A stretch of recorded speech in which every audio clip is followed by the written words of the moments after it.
Hello friends. Welcome to the our zone effect. आज हम लोग पढ़ने वाले हैं काइनेटिक मॉडल के बारे में। क्या काइनेटिक मॉडल क्या है, और kinetic theory of the gases क्या है। तो बेसिकली पहले एक डाउट है कि काइनेटिक मॉडल और kinetic theory of the gas क्या है। ये दोनों सेम है, ठीक है। काइनेटिक मॉडल को ही kinetic theory of the gases कहते हैं। और ये जो क्वेश्चन है बार बार पार्ट वन में आते हैं, जो इसके बारे में आप लिखे हैं, और 5 या 7 नंबर के ये आते हैं क्वेश्चंस। बहुत इजी है, इस चीज इनको समझेंगे। और चलिए बिना देर के आज का वीडियो स्टार्ट करते हैं।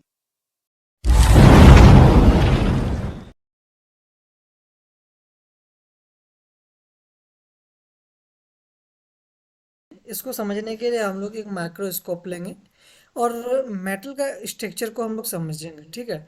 तो माइक्रोस्कोप में क्या करते हैं कि एक एक वेसल्स यानी एक कंटेनर जिसके अंदर हम लोग कुछ एटम्स को हम लोग रखेंगे, और एटम्स और मोलिकुलर्स को हम लोग रखेंगे।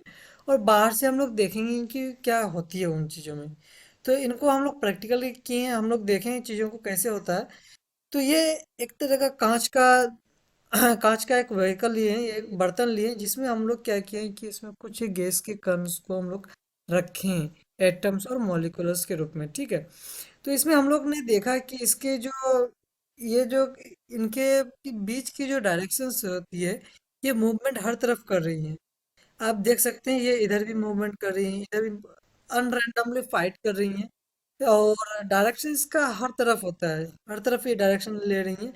लेकिन इसकी जो इनकी जो इसका जो बहुत लार्ज नंबर इसका जो लार्ज नंबर ऑफ एटम्स क्या होती हैं, ये चारों तरफ मूव करती है। लेकिन कुछ कुछ पॉसिबल क्या होती है, ये वेलोसिटीज यानी ये दीवार से भी टकरा के फाइट वापस हो जाती है।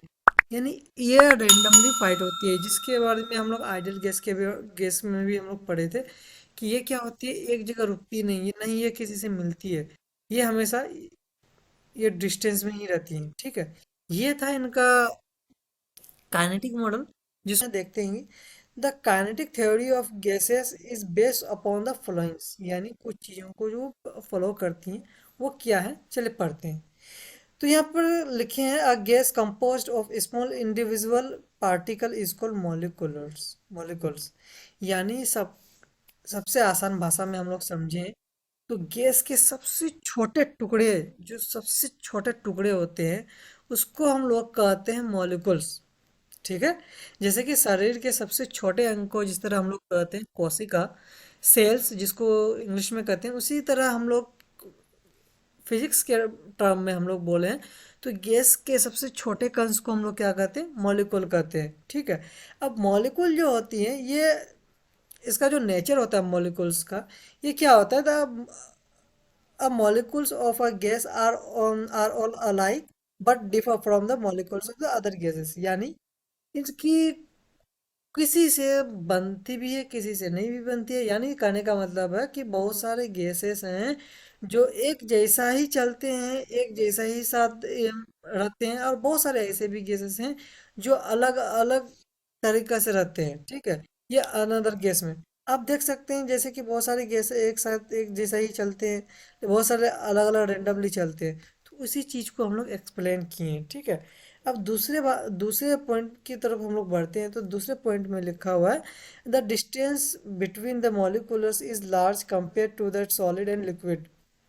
यानी हम लोग आइडियल गैस में भी पढ़े थे कि सॉलिड और लिक्विड के कंपैरिजन में इसका गैस का जो मॉलिक्यूलर है वो बहुत ही लार्ज होता है, ठीक है। इसकी जो डिस्टेंस है बहुत लार्ज होती है अकॉर्डिंग, और सॉलिड और लिक्विड के अकॉर्डिंग, ठीक है। और इसकी जो इंटरमोलिकुलर जो अट्रैक्शन जो होती है बहुत नेग्लिजिबल होती है, नहीं भी देख सकते, नंगे आंखों से हम लोग नहीं देख पाते हैं।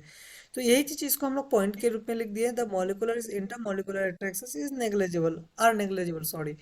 ये जो होती है कि क्या होती है, ये नेग्लिजिबल होती है, यानी हम लोग नंगे आंखों से नहीं देख सकते इन चीज़ों को, ठीक है। यही चीज़ें हैं, छोटी छोटी पॉइंट लिखना है, और कुछ नहीं है। अब हम लोग चलते हैं इसके आगे नेक्स्ट पॉइंट की तरफ। तो हम लोग यहाँ पर क्या लिखे हैं, the size of the molecular is infinite similarly small as the compared to the average distance traveled by the molecules between any two consecutive collisions। यानी कहने का मतलब ये है कि इनका जो साइज का जो मॉलिक्यूलर्स होता है इनफाइनाइट सिमिलरिटी होती है compare to average distance travel. यानी कोई भी मॉलिक्यूल्स की जो मॉलिक्यूल जो चलता है उसकी जो साइज की बात करें तो बहुत असीम छोटा रूप होता है इसका। ठीक है, जिसको देखना बहुत ही मुश्किल है। ठीक है, तो इसकी जो अब देखना मुश्किल है तो यानी डिस्टेंस वगैरह कुछ तो होगा ना। तो इस डिस्टेंस को हम लोग क्या कहते हैं, देखो पर समझते हैं। The distance between any two conservative collisions is called free path. यानी दो कंजर्वेटिव कॉलिजन्स की जो बीच की जो दूरी होती है उसको क्या कहते हैं, फ्री पाथ कहते हैं। अब डिस्टेंस जो बोला था कंजर्वेटिव कॉलिजन्स के बीच की डिस्टेंस, अब डिस्टेंस क्या होती है हम लोग समझते हैं। ये कंजर्वेटिव क्या हुआ, ये यहाँ से आया यहाँ आया, ठीक है, ये एक डिस्टेंस हो गया। या फिर ये जो है ये इस यहाँ से ये आया यहाँ तक आया, ये एक डिस्टेंस हो गया। इसको हम लोग बोलते हैं, ये इसको हम लोग क्या बोलते हैं, फ्री पाथ बोलते हैं। क्या बोलते हैं, फ्री पाथ। लेकिन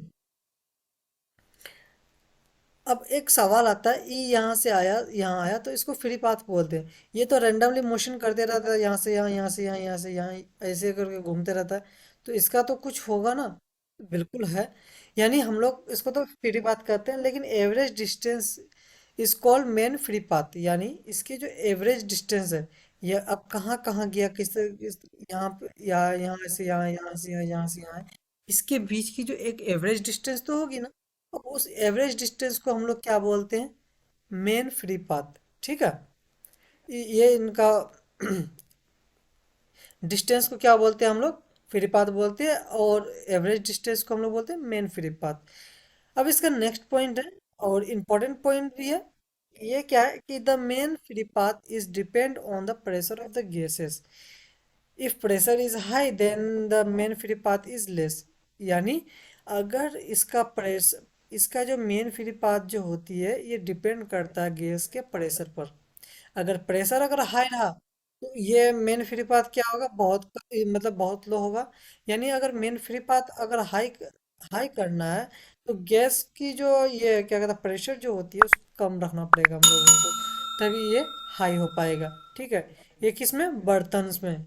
ठीक है, the time is impact is negligible in comparison to the time take into the travels into the free path। ठीक है, मतलब स्टार्टिंग में जो इसका जो समय का जो इम्पेक्ट रहता है वो ये नॉर्मल